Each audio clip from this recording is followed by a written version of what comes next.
I am an immigrant. I don't look like one, I don't sound like one, but I'm a hyphenated American. Let me take you back to the beginning.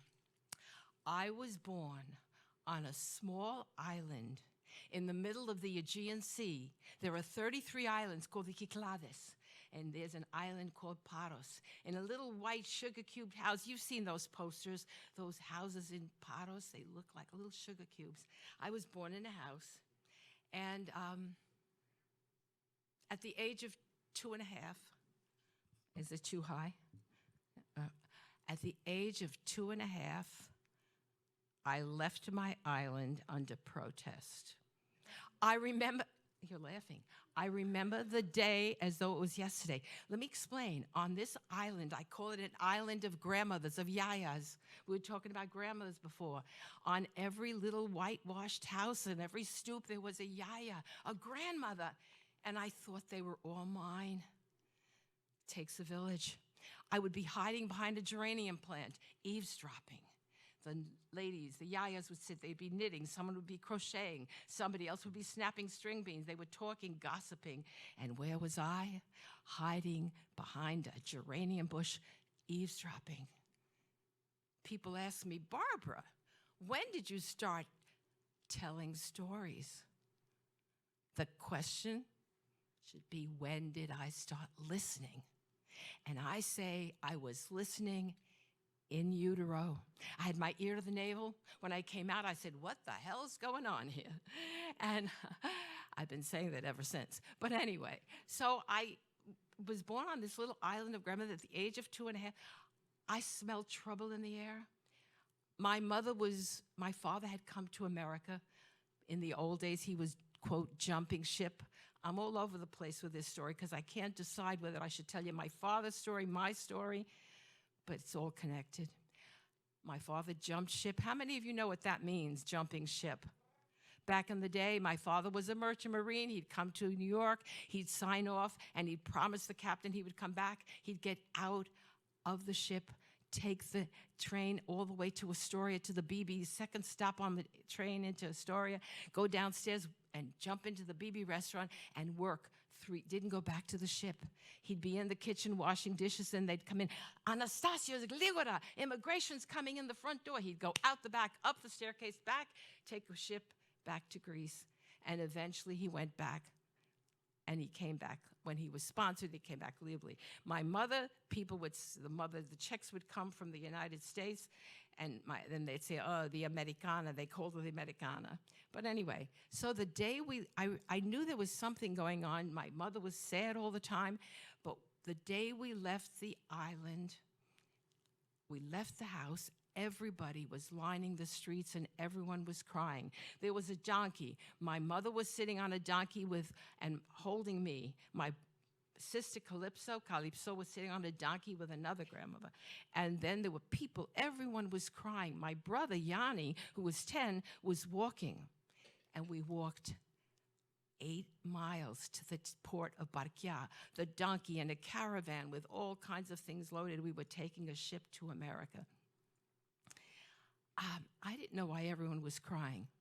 But when we got there, I don't remember the journey across the ocean. I just remember everyone in the village crying. Now when I go to Paros, my cousin takes me and I get to the port in 8 minutes in his Mercedes. But no, we went and I was on by donkey.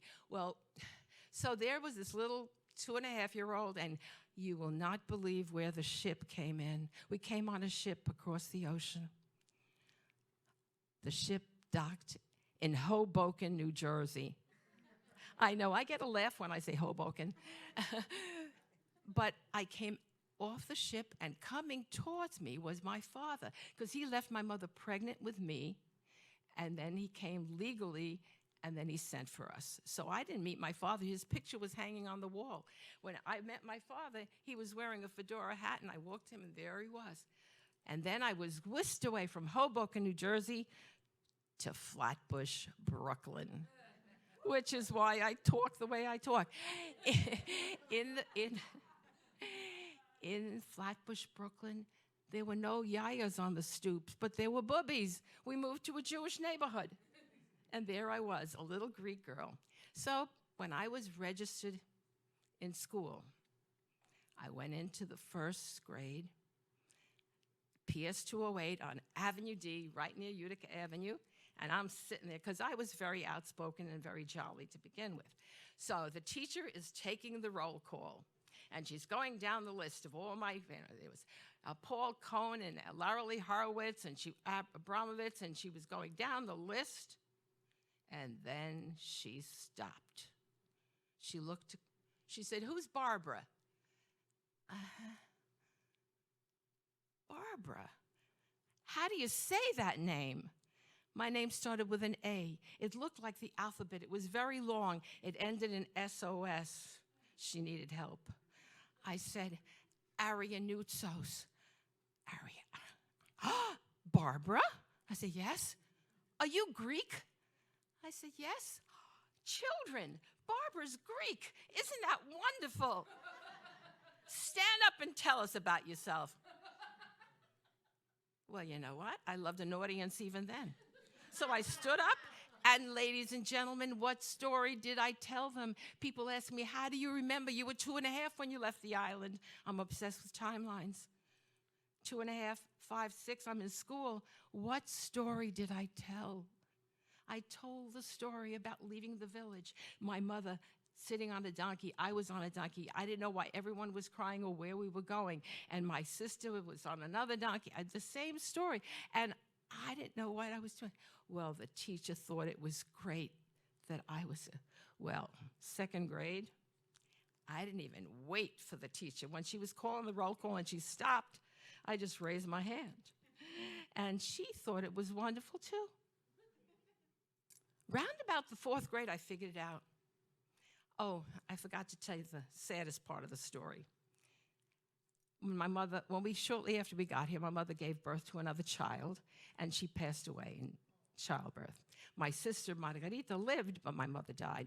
But we went to live with an aunt and an uncle, and when I tell the story to children, I always make sure that there was always someone to take care of us, so we were okay. And look, I turned out okay. So anyway, but my... the idea that I lost my place for the first time in my life. Wait a minute, what is that? Anyway, so by the 4th grade, I figured it out. It was terrific to be Greek. And so I wound up telling the stories over and over again. And now I'm telling the story. And this is a picture of the visa that when we left Greece, I don't know if you can see it, but there is my mother, myself, my brother, and my sister Calypso, and then my little sister Margarita. So the thing is, my father was working at a restaurant, but you know, there's an old stereotype thing, a Greek meets a Greek and they open up a restaurant. Well, it's true. So my father had a restaurant in Brooklyn, and he was a very, very quiet man at home. He would come home from work, and we were living with an aunt and an uncle. You know, he was a widow with 4 children. He was quiet at home. And then he'd go to work. He'd transform into Anastasios de Tom Arianoutsos. He was so outgoing, so jolly. But at home, he would always discipline us with one story at a time. He never raised his voice. He never got angry. But if we were arguing and gossiping and back and forth, he would say, "Oh, I once knew a boy," and if I was ever caught telling a lie, he told me this story. He said, "Barbara, there was once this little boy, and he was always lying to his parents." And his father said, "What are you?" And he said, "I'm just kidding, Dad." Well, things got pretty out of hand when he was a teenager. Father overheard him talking about something that happened to one of the girls, and he said, "Wait a minute, what did you say? You know that didn't happen." "Dad, I was just kidding." "What do you mean you were just kidding?" He said, "Come with me." He took his son to the top of a mountain on a very windy day. He was carrying over his shoulder a sack. He took the sack, opened it up. He said, "Now, son, I want you to take all these feathers and scatter them to the wind.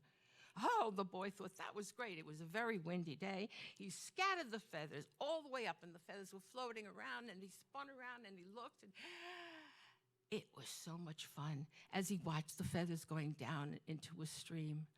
Okay, Father, now what? He said, now I want you to collect all the feathers and put them back right in this sack.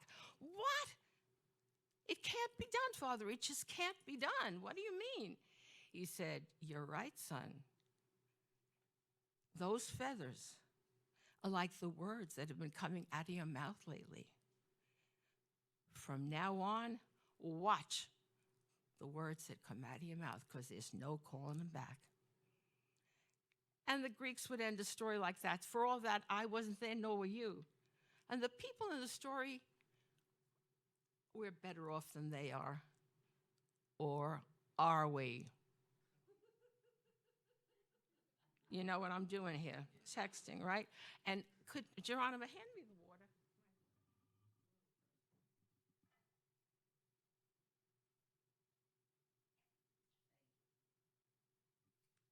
Must have been that cheese I had for lunch. So my father would discipline us with one story at a time. So this is an immigration program. So I told you my immigration story that I love about, and I call it being different, being Greek. And to this very day, I thank those wonderful teachers in Flatbush, Brooklyn, who taught me to love who I was. A skinny little immigrant kid who didn't speak English very well, but who loved to tell stories about the village folks she left behind. And I'm still doing it, still telling the stories. A teacher affects eternity, and I thank those teachers in Flatbush, Brooklyn. But you've been all such a wonderful audience, sitting there quietly, listening to us, laughing when we told you something.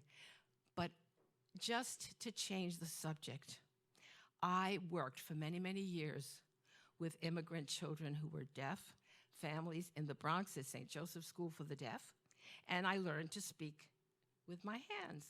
So I know Greek and I know American Sign, and I like to, when I perform in front of an audience, and I know the audience has been sitting for a long time, if you could raise the lights ever so slightly, please, because I would like to, is he gonna raise the light?